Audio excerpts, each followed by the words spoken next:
What's up, guys, and hope all of you are doing well. In today's episode, we'll cover the last part of the biosensors series, immunosensors. So, if you're ready, I'm ready. Let's break down immunosensors. If you haven't gone through the previous episodes of the series yet, I would highly suggest that you start with them to understand the basic fundamentals of a biosensor. Alright, immunosensors. As the name suggests, it uses components of the immune system in order to detect analytes. A few terms that you might want to know are antibodies and antigens. Well, what is an antibody? It is a Y shaped protein produced by the immune system that attaches to an antigen, which is a molecule on the surface of a foreign invader, such as a bacteria or a virus. After the appropriate antibody attaches to the antigen, it destroys the invading organism. Now that we've covered that, let's talk about how the immunosensor operates. Like all other biosensors, it has mainly three components: a biological element, in this case an antibody, a transducer, and occasionally an amplifier. First off, the antibody is bound to the transducer. Keep in mind that this antibody is specific to the analyte being measured, meaning that not any antibody can be used to detect the analyte. Next, the immunosensor is administered to the organism such that it will be easy for it to reach its target issue or organ. The immunosensor reaches the target location through diffusion. Upon reaching its target location, the immunosensor begins to bind to the analyte. By the way, an analyte is a substance or molecule being measured. Anyways, upon binding, a chemical reaction takes place, which changes an aspect of the transducer. The transducer then measures this change, which is proportional to the concentration of the analyte, and sends out a signal that is amplified and received by our device that displays the data.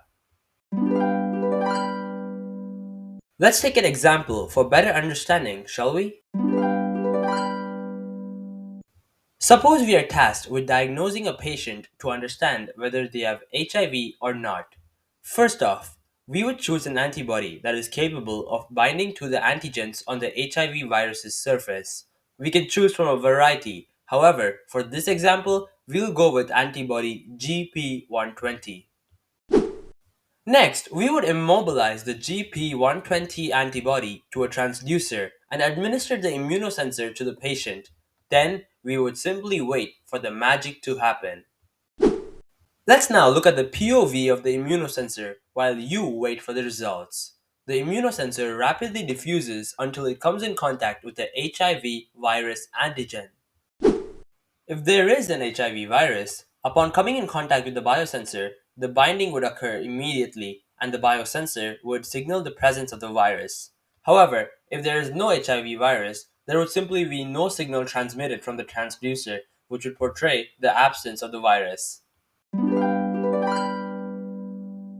Since we just covered the practical part, let's dig deeper into the theory and discover the different mechanisms used by biosensors to detect and measure the chemical reaction upon binding.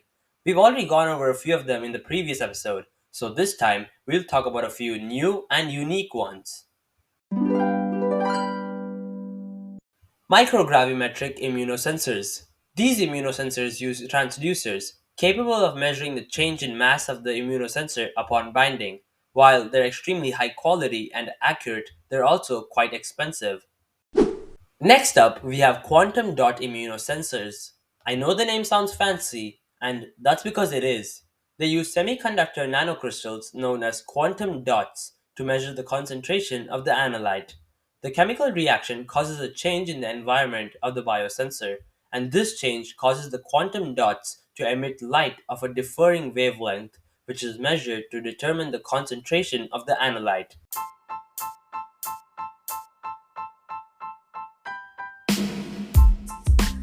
Well, folks, that's it for today's episode, as well as the Biosensors series. If you enjoyed this series, consider smashing that follow button for more content and comment in the Q&A section if you want to see more of these series. Also, I'm excited to tell you guys that next week we'll be covering a mind-boggling topic, cloning. So, make sure you stay tuned for that. This is Biotech Breakdown signing out.